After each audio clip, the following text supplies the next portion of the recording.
بسم الله الرحمن الرحيم. وبركاته.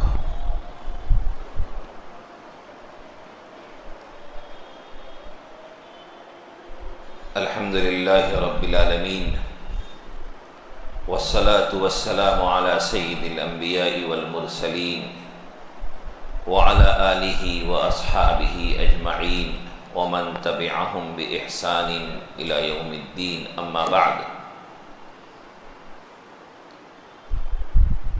فعن عائشة رضي الله عنها قالت: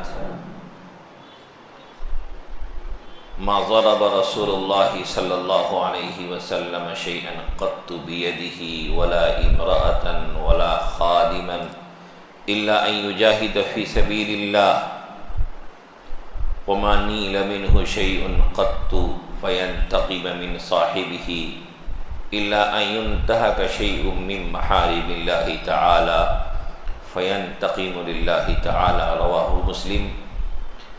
وعن انس رضي الله عنه قال: كنت امشي مع رسول الله صلى الله عليه وسلم وعليه برد نجراني غليظ الحاشية، فأدركه أعرابي فجذبه بردائه جبزة شديدة، فنظرت إلى صفحة عاتق النبي صلى الله عليه وسلم وقد أثرت بها حاشية الرداء من شدة جبزته، ثم قال: يا محمد مر لي من مال الله الذي عندك، فالتفت إليه فضحك ثم أمر له بإعطاء.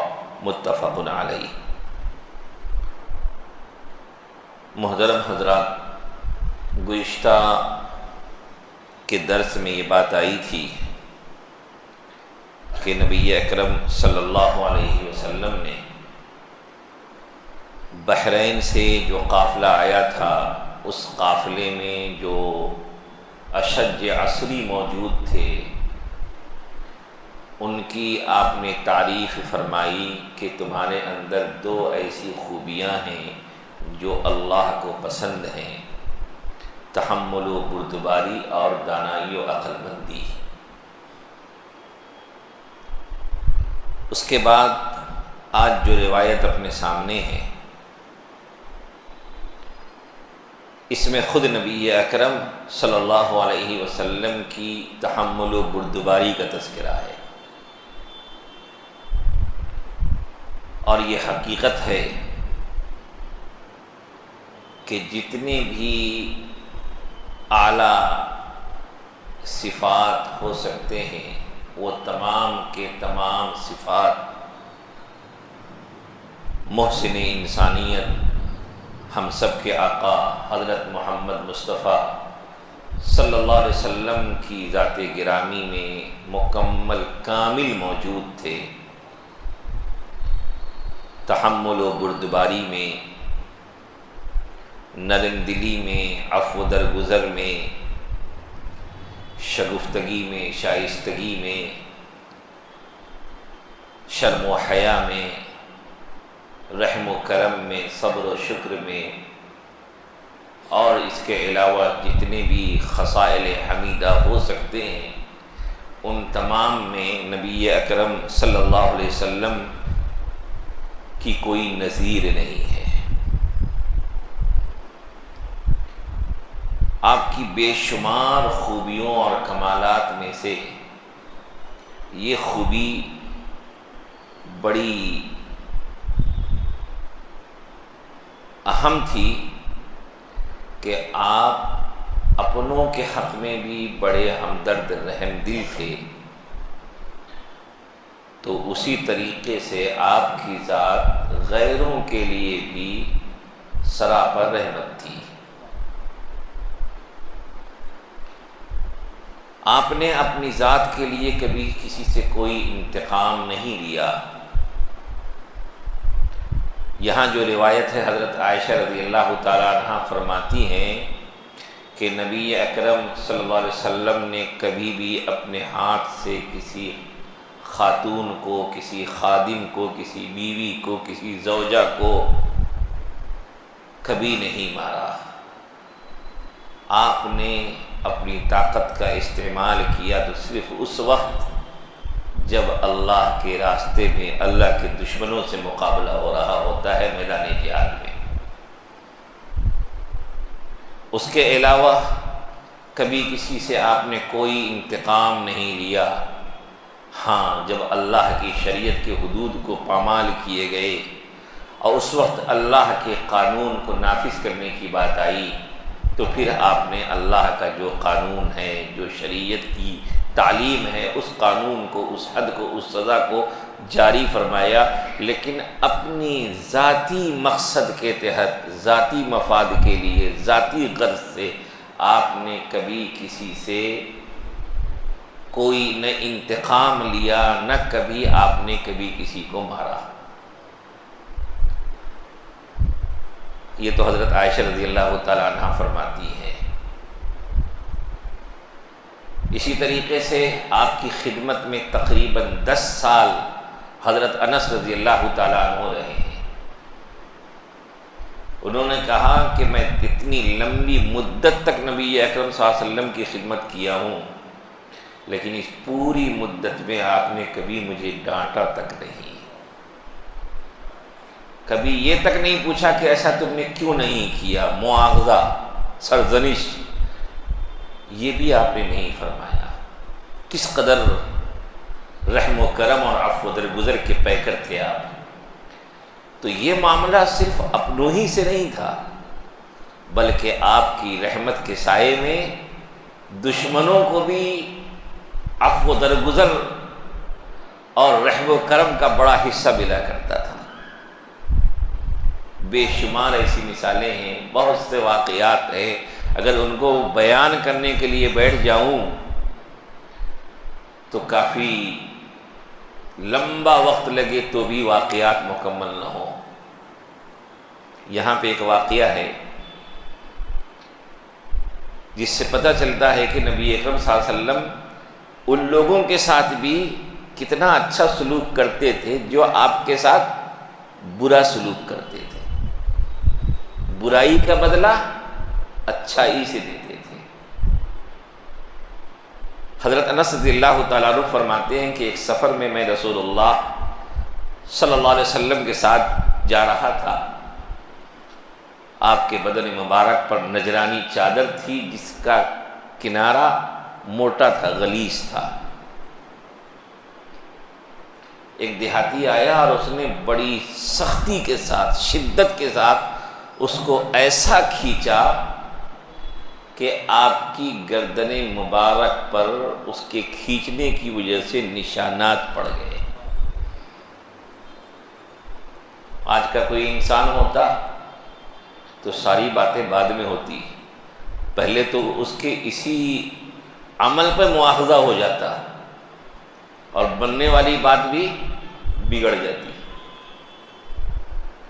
اور اس شدت کے ساتھ کھینچنے کے بعد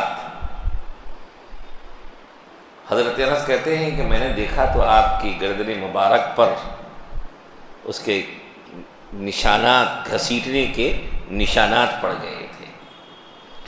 اور پھر اس نے کہا کہ اللہ کا جو مال آپ کے پاس ہے اس مال میں سے مجھے دیجیے۔ آ رہا ہے مانگنے کے لیے، وہ دیہاتی ہے، اور اس زمانے کے دیہاتیوں کے احوال سے معلوم ہوتا ہے کہ بہت سے دیہاتی بہت سی تہذیبوں سے ناآشنا ہوا کرتے تھے، لیکن پھر بھی اس کا یہ انداز عجیب و غریب تھا۔ اتنی سختی سے مخاطب کرنے کے بعد پھر کیا کہہ رہا ہے، اللہ کا جو مال آپ کے پاس ہے اس مال میں سے مجھے دیجیے۔ یہ تو روایت بخاری مسلم کی ہے، لیکن یہی روایت دیگر کتابوں میں ہے تو وہاں تھوڑا سا اور اضافہ بھی ہے کہ اللہ کا جو مال آپ کے پاس ہے اس میں سے ہمارے اس اونٹ پہ لدوا دیجیے، اور یاد رکھیے یہ مال اللہ کا آپ مجھے دیں گے، اپنا اور اپنے باپ کا مال نہیں دیں گے۔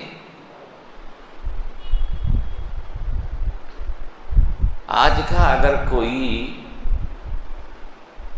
فنڈ ریلیف تقسیم کرنے والا بھی فری کا مال تقسیم کر رہا ہو بیٹھ کر کے، اس سے کوئی آنکھ دکھا کے بات کر لے تو وہ مفت کا مال، ریلیف کا مال بھی نہیں دیتا ہے.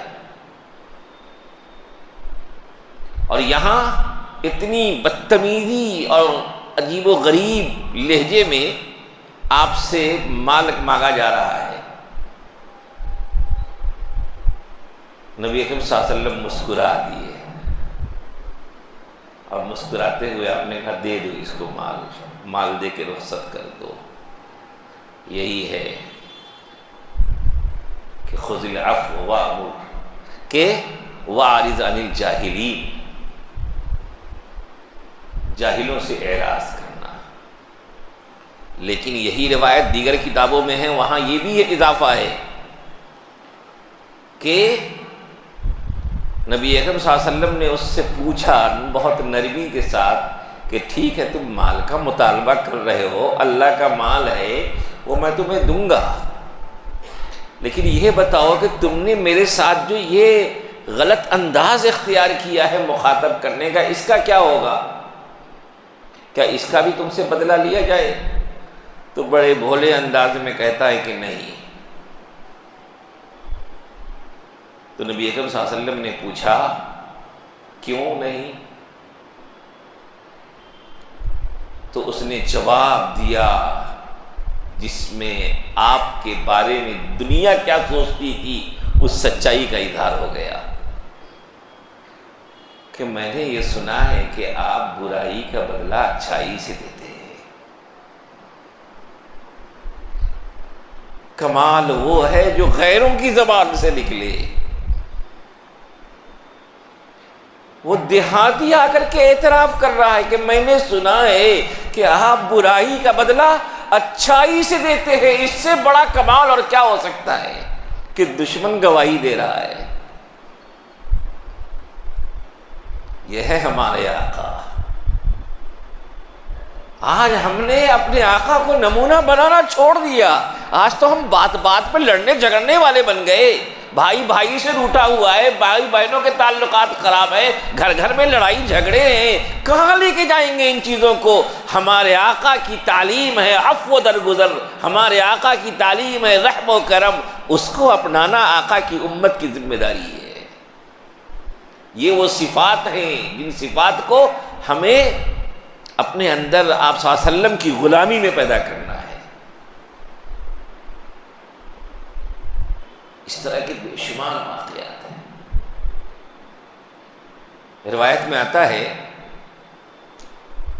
کہ ایک یہودی تھے، بعد میں مسلمان ہوئے، زید ابن سعنہ. وہ یہود کے اہل علم لوگوں میں سے تھے، لیکن جس وقت کا یہ واقعہ ہے اس وقت تک وہ مسلمان نہیں ہوئے تھے. بعد میں وہ مسلمان ہوئے، روایات میں آتا ہے، اور غزوہ تبوک میں شہید بھی ہوئے. کہتے ہیں کہ وہ مسلمان نہیں ہوئے تھے اس وقت تک. نبی اکرم صلی اللہ علیہ وسلم نے ان سے کچھ معاملہ کیا تھا، کچھ قرض لیا تھا، اور اس کی مدت مقرر تھی کہ فلاں وقت اس کی ادائیگی ہوگی. جب مدت مقرر ہو تو ادائیگی وقت پر ہوگی، وقت سے پہلے زبردستی تو نہیں کی جائے گی. ابھی وقت آیا نہیں تھا. صحابی کہتے ہیں کہ وہ نبی صلی اللہ علیہ وسلم کی مجلس لگی ہوئی تھی، صحابہ تشریف فرما تھے، حضرت عمر رضی اللہ تعالیٰ عنہ بھی تھے، کئی صحابہ موجود تھے مجلس میں. وہ مجلس کو چیرتے ہوئے سیدھے نبی اکرم صلی اللہ علیہ وسلم کے پاس پہنچے اور آپ کی چادر مبارک کو کھینچتے ہوئے کہا کہ میرا قرض ادا کیجیے، کہ تم آل ہاشم قرضوں کی ادائیگی میں بہت ٹال مٹول کرتے ہو. آپ صلی اللہ علیہ وسلم کے نسب پر اعتراض کرتے ہو کہ تم آل ہاشم بنو ہاشم قرض کی ادائیگی میں بہت ٹال مٹول کرتے ہو، میرا قرض ادا کرو. اس انداز کو دیکھ کر حضرت عمر رضی اللہ تعالیٰ عنہ کو برداشت کر سکتے تھے. انہوں نے کہا کہ یہ کیا کر رہے ہو تم؟ حضرت عمر رضی اللہ تعالیٰ عنہ اس کو ڈانٹنے لگے کہ بات کرنے کا بھی کوئی سلیقہ ہوتا ہے، طریقہ ہوتا ہے. نبی کریم صلی اللہ علیہ وسلم نے حضرت عمر کو روکا کہ رکو رکو رکو رکو، عمر آپ کو یہ نہیں کرنا تھا۔ دیکھیے عمر جیسے مضبوط جانثار آپ کے ساتھ ہے، آپ کے ایک اشارے پر حضرت عمر رضی اللہ تعالیٰ عنہ وہ سب کچھ کرنے کے لیے تیار تھے جو آقا کا حکم ہوتا، لیکن اس نازک وقت میں نبی اکرم صلی اللہ علیہ وسلم کہتے ہیں عمر آپ انہیں مطالبے کا صحیح طریقہ بتاتے اور مجھے ادائیگی کی تلقین کرتے، مرہ بحسن الطلب ومرنی بحسن الادا، کہ ان کو حسن طلب سکھاتے، مجھ کو حسن ادا سکھاتے۔ آپ کا کام یہاں پہ غصہ ہو کر کے اس کو دبانا نہیں تھا۔ اور ہم اور آپ کیا ہوتے ہیں ایسے موقع پہ؟ اپنے بیٹوں کو فلاں کو فلاں کو فلاں کو استعمال کر کے چاہ دیں گے کیا کہ سامنے والے کو کسی طریقے سے دبا دیا جائے، کچل دیا جائے، آئندہ مانگنے کی ہمت نہ رکھی جائے۔ یہی تو ہوتا ہے کہ ٹھیک ہے موقع حق ہے تو کیا ایسا مانگے گا؟ جتنا پاور استعمال کر سکتے ہوں گے، جتنی طاقت استعمال کر سکتے ہوں گے، جتنے اثر و رسوخ استعمال کر سکتے ہوں گے، اس کو استعمال کر کے اب کوشش کریں گے کہ یہ ایک بہانہ بنے کہ کسی طریقے سے اس کے حق کو ہی اب ہم ادا نہ کریں۔ لیکن ہمارے آقا کیا کہہ رہے ہیں حضرت عمر کو رضی اللہ عنہ کہ ان کو حسن طلب سکھاتے، مجھے حسن ادا سکھاتے۔ اس کے بعد آپ صلی اللہ علیہ وسلم نے فرمایا کہ عمر ان کو لے کے جائیے اور میرا قرض آپ ان کی میری طرف سے آپ ادا کر دیجئے، اور ساتھ میں چونکہ آپ نے ان کو تھوڑا سا ڈانٹ ڈپٹ کر دیا ہے تو کچھ مال بڑھ کے واپس کیجئے۔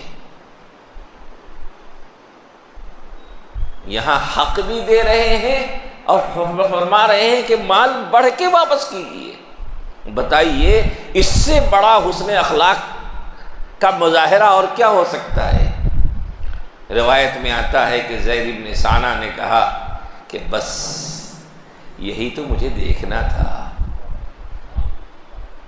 میں نے آپ کی نبوت کی ساری علامتوں کو پچھلی کتابوں میں پڑھ کر آپ کی زندگی میں دیکھ لیا تھا، بس ایک بات دو باتیں دیکھنی تھی کہ کتابوں میں لکھا تھا کہ ان کے ساتھ جتنی جہالت کی جائے گی اتنا ہی ان کا علم بڑھے گا،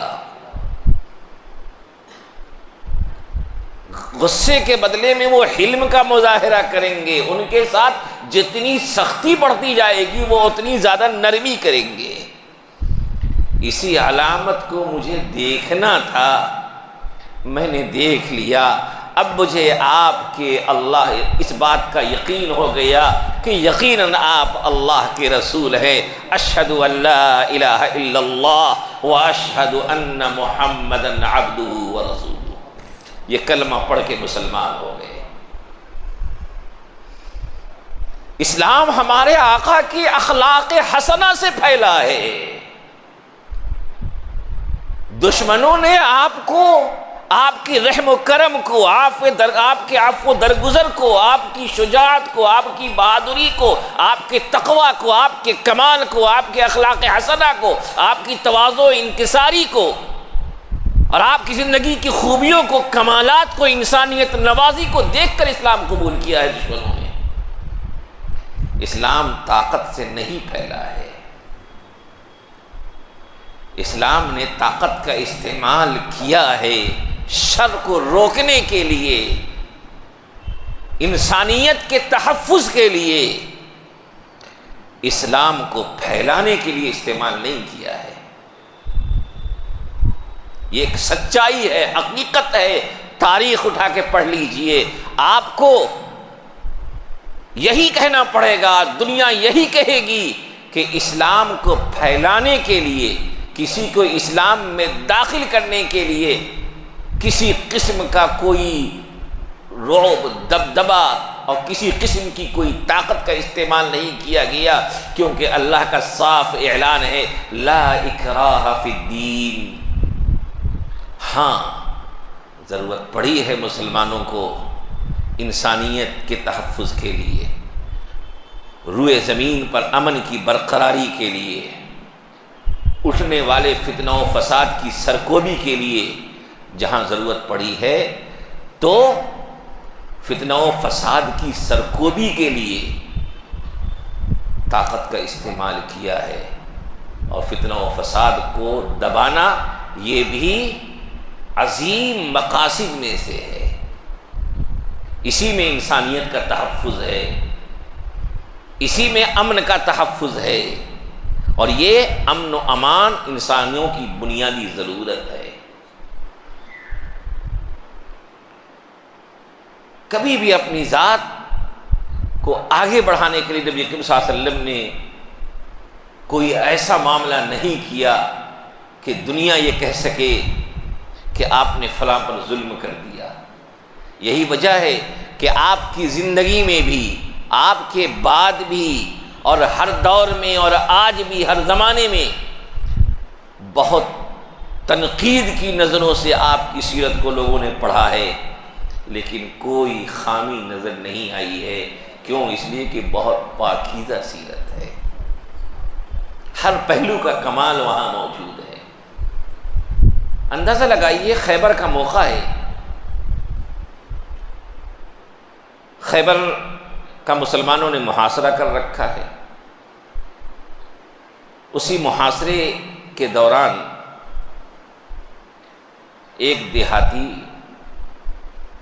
بکریوں کا چرواہا اپنے آقا کی بکریاں لیے ہوئے نبی اکرم صلی اللہ علیہ وسلم کی خدمت میں حاضر ہوا۔ اس نے آپ کو دیکھا، آپ کے صحابہ کو دیکھا، اس کے دل میں ایمان کو اللہ نے اتار دیا۔ اس نے کہا کہ بھئی میں تو ایمان لانا چاہتا ہوں،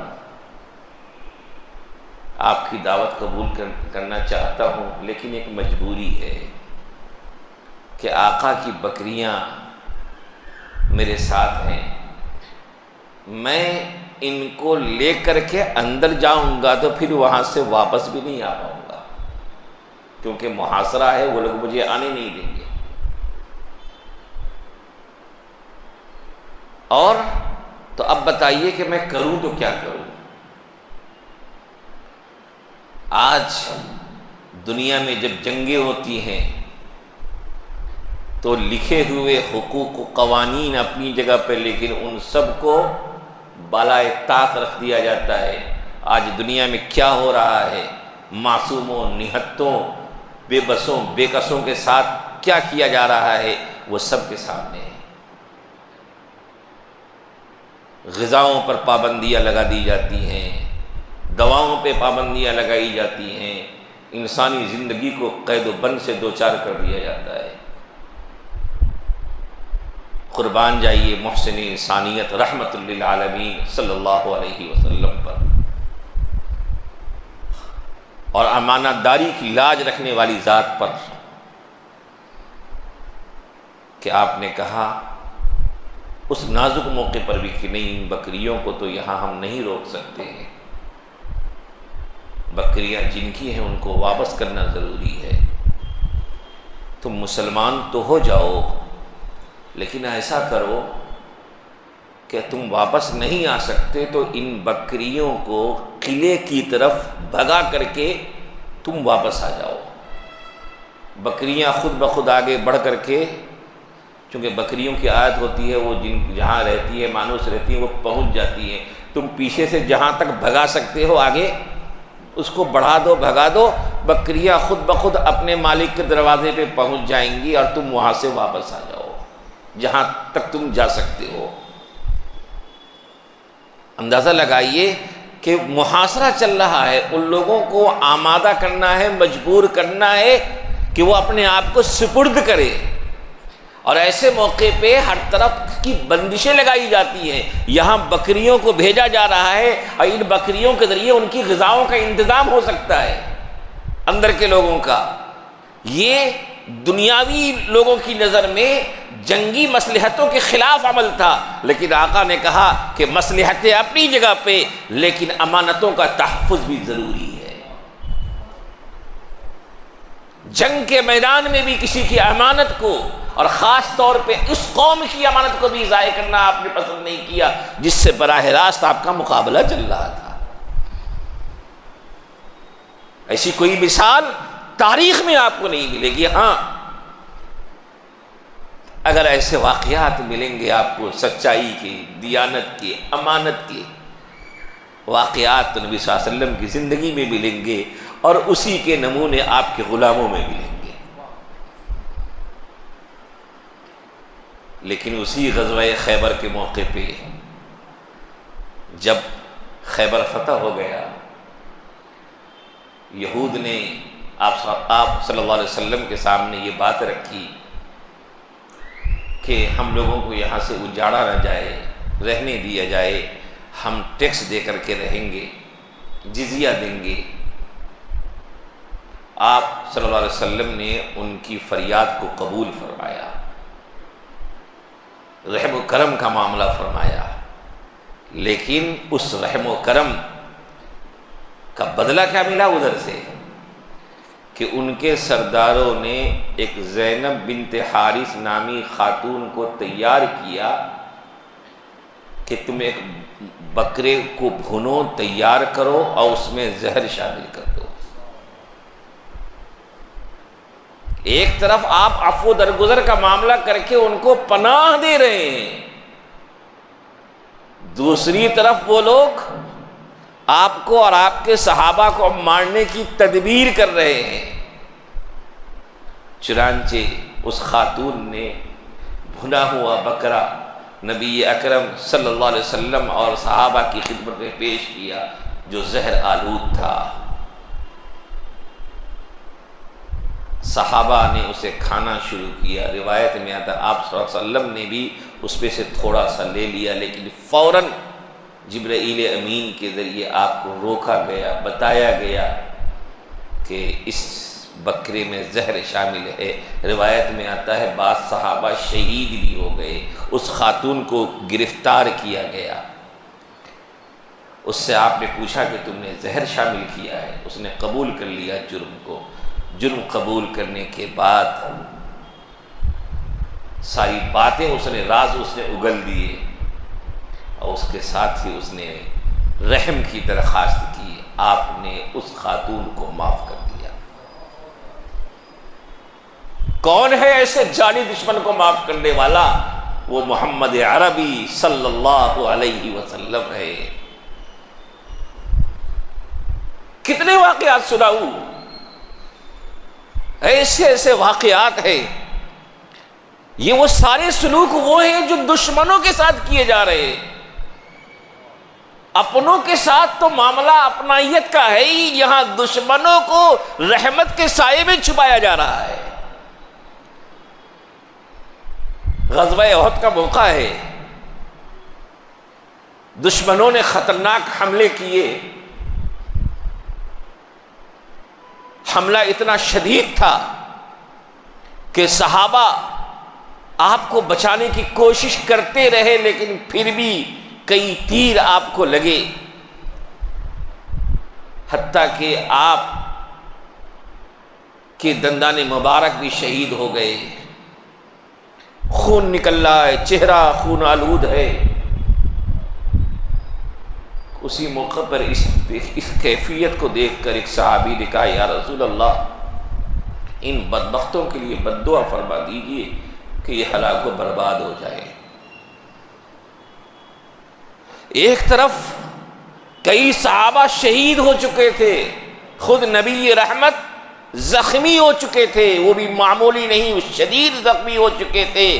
یہ موقع بھی تھا، ایک مرتبہ ہاتھ اٹھاتے پوری قوم کو تباہ و برباد کر دیا جاتا۔ قربان جائیے نبی رحمت رحمت للعالمین صلی اللہ علیہ وسلم پر کہ آپ نے فرمایا کہ اللہ نے مجھے لعنت اور بد دعا کے لیے نہیں بھیجا ہے، اللہ نے تو مجھے ان کو ہدایت کی طرف بلانے کے لیے بھیجا ہے۔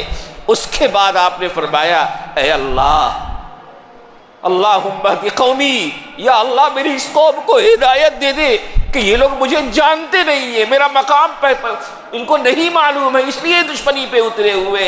کون ہے دنیا کی تاریخ میں جو زخم کھا کر کے بھی دعائیں دے رہا ہو؟ زخم کھا کر کے دعائیں دینے والی ذات طائف کے میدان میں بھی اور احد کے میدان میں بھی ہمارے آقا حضرت محمد مصطفیٰ صلی اللہ علیہ وسلم ہے۔ اذان ہو جائے۔ یہ چند واقعات آپ لوگوں کے سامنے پیش کیے گئے، ہزاروں واقعات ایسے ہیں۔ ایک واقعہ اور یاد آتا ہے، وہ سنائی دوں۔ حضرت ثمامہ بن اسال، ان کے بارے میں آتا ہے کہ یمن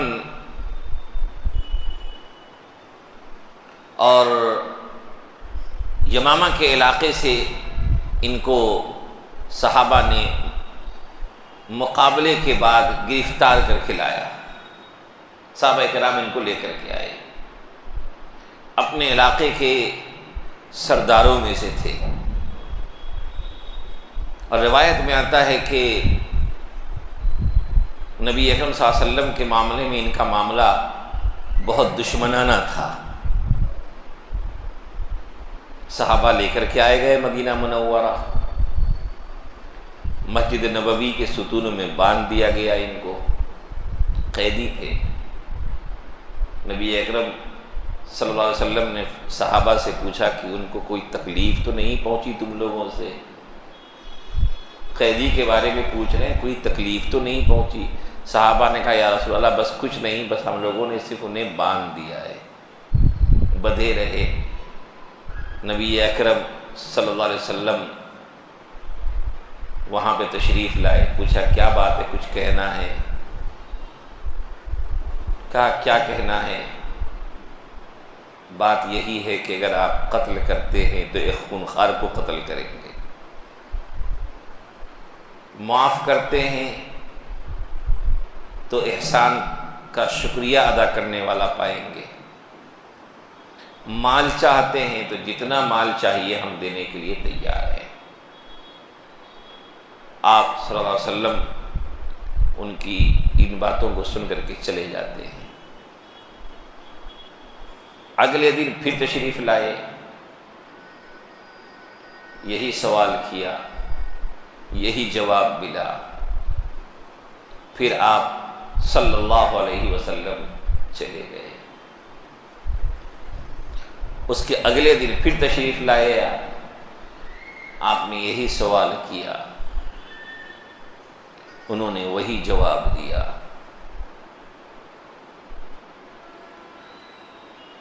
اللہ کی وحی کا انتظار رہا ہوگا۔ نبی اکرم صلی اللہ علیہ وسلم نے تیسرے دن فرمایا کہ صحابہ سے انہیں کھول دو۔ نہ قتل کرنے کا فیصلہ فرمایا، نہ مال لینے کا فیصلہ فرمایا، کہا انہیں کھول دو۔ روایت میں آتا ہے کہ ثمامہ آزاد ہو گئے، قید سے کھل گئے، وہاں سے سیدھا تیزی کے ساتھ نکلتے ہیں اور کہیں اور نہیں، قریب کے باغ میں جاتے ہیں، جا کر کے غسل کرتے ہیں، اور پھر نبی اکرم صلی اللہ علیہ وسلم کی خدمت میں حاضر ہوتے ہیں۔ کہا یا رسول اللہ مجھے کلمہ پڑھا کے مسلمان بنا دیجیے۔